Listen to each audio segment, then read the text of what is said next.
Alright, so going back in, we're going to remove these tethering points off the back of the heads and actually use these points here.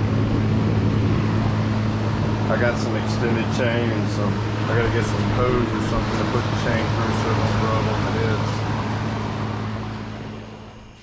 Hey, what's up? Want to give a quick update. So today I was trying to, well, let me take a step back. I was trying to put flex plate bolts into the flex plate, and they're supposed to be 74 foot-pounds. And as I'm tightening them up, they were feeling like I was exceeding 74, and they were stretching and so forth. We wasn't clicking over on the torque wrench. So I already went over all that. The Cometic bolts that came from O'Reilly's, I guess they were for a small block Chevy. They were SAE, not metric. Brought them back. They couldn't find the M11 by 1.5 bolts. AutoZone couldn't find them. Advanced couldn't find them.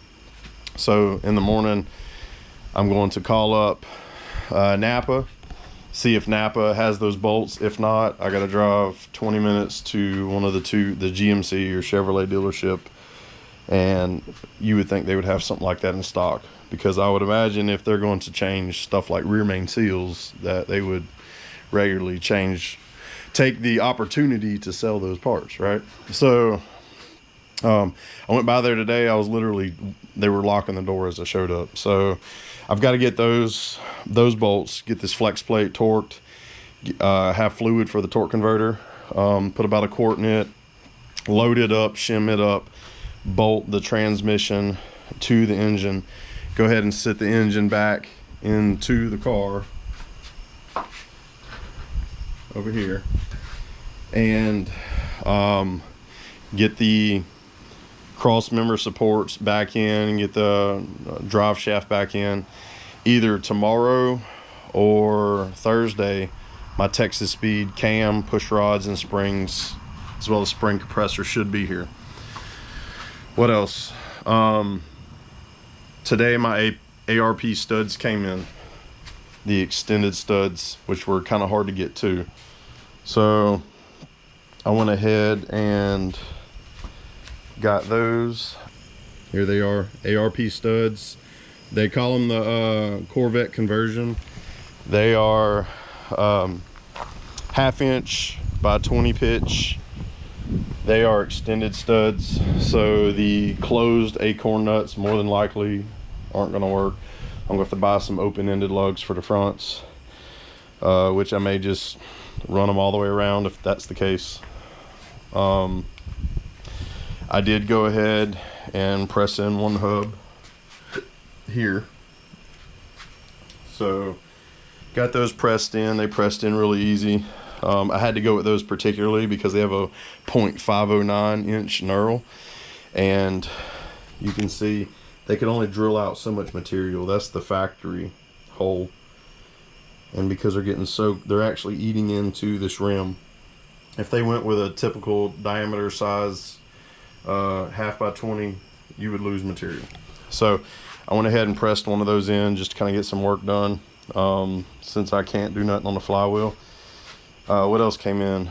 Driver side caliper. So as soon as I can, I'm going to pop that in. So that's kind of where we're at right now. Also, it looks like the inside bearing races, it looks like these are new.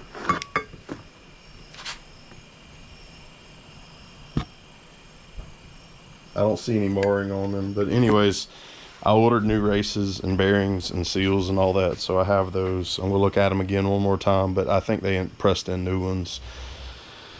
So we have plenty to do. I still have yet to install the seam sealer on all the welds that I made. I've yet to install the rear harnesses. Oh, another thing I did today, I installed the brackets here and here for the transmission. I did finish assembling the B&M shifter, and I test shifted, and it shifted just fine, so I can run that cable as well too. So all right, so we ran by the GM dealership.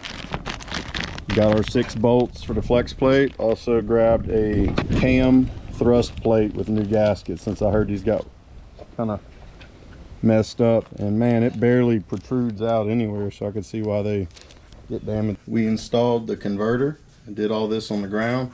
I measured the flex plate back spacing, which was 7/8 from the face to the block. Then the converter is engaged a little over 1 inch. And now I have to pull it out and shim it to 1/8 to 3/16 of an inch between the flex plate mounting surface and the torque converter. Then we'll be ready to put on the lower cover, which may come later with the starter. Also waiting on today, I should be getting in my camshaft, valve springs, and push rods. And then once that's installed and we don't have any clearance issues with the brake booster, we'll go ahead and sit this on down in.